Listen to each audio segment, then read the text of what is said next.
ஆகாத கல்லென்று வெறுத்தவர் முன் மூளைக்கு தலைக்கல்லாய் மாற்றிடுவார். ஆகாத கல்லென்று வெறுத்தவர் முன் மூளைக்கு தலைக்கல்லாய் மாற்றிடுவார்.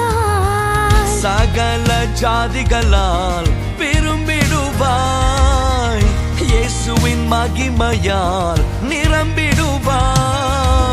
சகல ஜாதிகளால் விரும்பிடுவாய், இயேசுவின் மகிமையால் நிரம்பிடுவாய். இந்த வருஷத்தில் இயேசு உன்னில் வெளிப்படுவார்.